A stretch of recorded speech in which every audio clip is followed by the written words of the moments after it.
Muitas vezes, coisas que já fazem parte da nossa rotina são feitas de forma automática. A gente nem repara mais o que está ao nosso redor, as pessoas que passam pelo nosso caminho. E no metrô, a gente está sempre muito apressado, acaba não vendo tanto de histórias que existem por ali.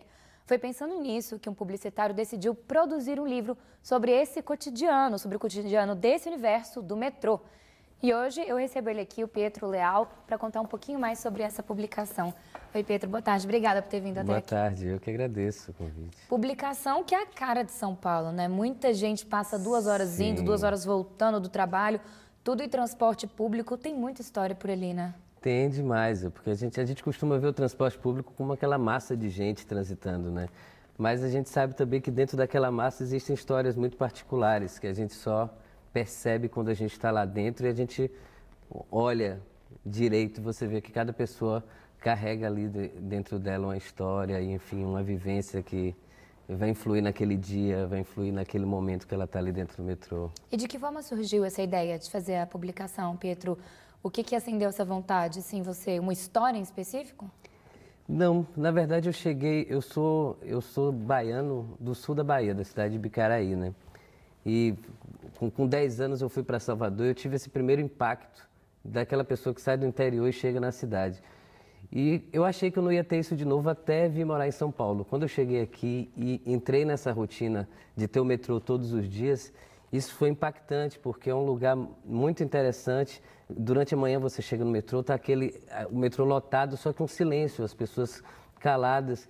E eu ficava o tempo todo, acho que esse olhar de curioso, de que saí do lado do interior, é o que fez despertar essa vontade de me expressar de alguma forma. O não estar acostumado te acende o olhar para essas coisas que passam, como eu falei, de forma muito automática para quem já está aqui há mais tempo, faz isso de forma rotineira, acaba não reparando nem no rosto das pessoas que passam por ali, Sim, né? sim, eu acho muito interessante, inclusive, quando eu cheguei no metrô e eu vi que estava todo mundo distraído.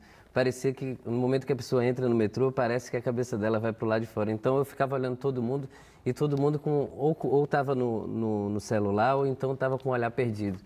E a minha vontade inicialmente era de fotografar, filmar, fazer alguma coisa.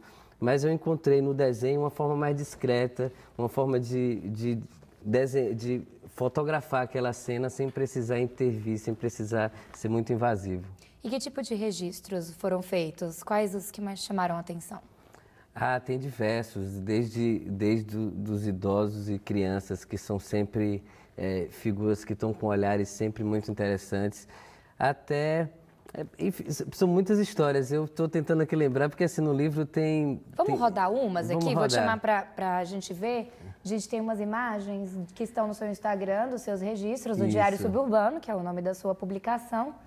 Aí é de um bebê, que era o que você está falando. Os bebês e as idosas chamam a atenção? Chamam a atenção porque eles geralmente estão distraídos e não estão ligados nos smartphones, que é uma coisa que se eu fosse desenhar, a maioria das pessoas estariam nos smartphones, mas eu desenhei algumas e como tem esse caso, que uma menina estava lendo o livro e o cara estava checando o celular, a menina ouvindo um som.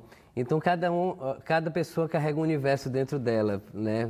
Por mais que a gente veja que é uma massa de gente, existe uma centelha individual ali dentro de cada pessoa que está dividindo, compartilhando aquele momento com você. É só uma estação que a pessoa passa com você, mas você não sabe o que essa pessoa vai fazer depois dali, ela tem toda uma vida.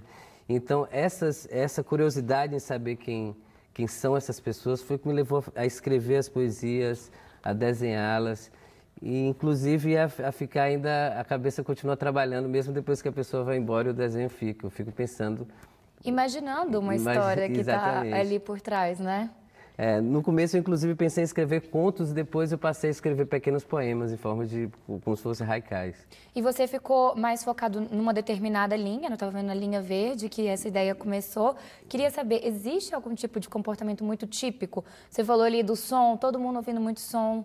É uma necessidade de distração, de fazer passar mais rápido aquele momento, você acha? Eu acho o metrô, ele dos transportes públicos, ele é o que tem uma maior estabilidade. Então, de repente, você consegue ter um silêncio ali, você consegue ter um livro, você consegue ter ele deslizando ali sem muito balanço. Então, as pessoas leem, as pessoas aproveitam aquele tempo não só para fazer uma leitura ou assistir um filme através do celular, como para pensar na vida, para pensar como é que vai ser o dia do trabalho, ou então o momento da volta. Tem a sexta-feira que o metrô fica super barulhento, as pessoas conversando.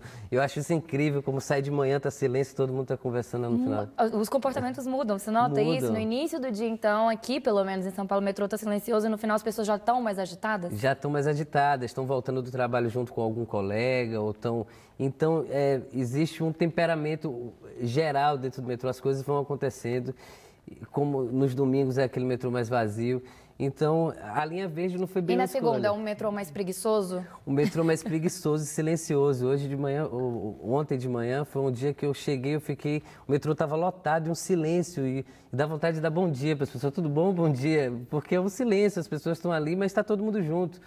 Mas é super interessante, que são, na maioria das vezes, desconhecidos que estão ali compartilhando um momento do dia, né? Pietro, você está com uma cadernetinha na mão, é aqui que você faz os seus registros? Não, aqui foi uma bonequinha que eu fiz do próprio livro. Deixa eu ver aqui.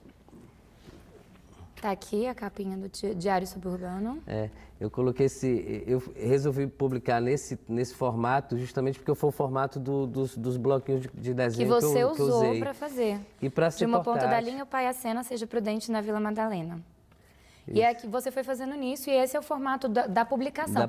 A gente estava falando que você usou um crowdfunding, que é uma forma na internet das pessoas te ajudarem a levantar os recursos do dinheiro para essa publicação. Você falou que fechou hoje, né? Fechou hoje à meia-noite, foi. Bom, a gente usou... Quais são os próximos passos agora? Bom, os próximos passos é agora a gente tem pouco mais de um mês, a gente vai lançar o livro e vai distribuir essas recompensas que foram adquiridas lá no financiamento coletivo, que foi uma forma que a gente utilizou não só de financiar o livro, mas uma forma também de fazer com que as pessoas se engajassem no projeto antes do projeto ser lançado. Porque eu queria que as pessoas conhecessem, que elas sentissem. E é interessante, porque o financiamento coletivo ela dá a possibilidade da pessoa fazer uma pré-compra do livro. E mais do que isso, que a pessoa ela pré-acredita no seu projeto antes dele ser lançado. E ela se sente parte também, né, daquela ideia. Exatamente. Então é muito interessante, porque não é só a parte física, porque eu acho que, por mim, minha vontade era distribuir o livro para que todos tivessem acesso. Mas é interessante isso, porque as pessoas chegaram junto e foi bem legal o financiamento. E quais são as ideias para o futuro? Você vai continuar com os registros, talvez em um trem, por exemplo, em outros lugares? Bom, tem uma das ideias após lançar o livro vai ser, eu venho escrevendo contos e textos para essas pessoas, para alguma dessas pessoas, e talvez lá na frente isso se transforme em vídeo, se transforme em algum material audiovisual. Muito bacana a ideia. Pietro, a gente vai colocar aqui agora o seu Instagram para todo mundo que quiser conhecer mais o projeto, entra lá, que tem todas as páginas da sua publicação. É muito bacana, é muito lindo mesmo. Parabéns pelo trabalho, viu, Pietro? Muito obrigado. Quem quiser também, a gente vai lançar a venda online através da minha fanpage lá, que é facebook.com/lealpietro. E pode continuar seguindo o livro através do @livro Diário Suburbano lá no Instagram, que é onde eu posto alguns rascunhos e páginas do livro. Já está aí. Muito obrigada. Parabéns. Eu que agradeço. Sucesso. Muito obrigado.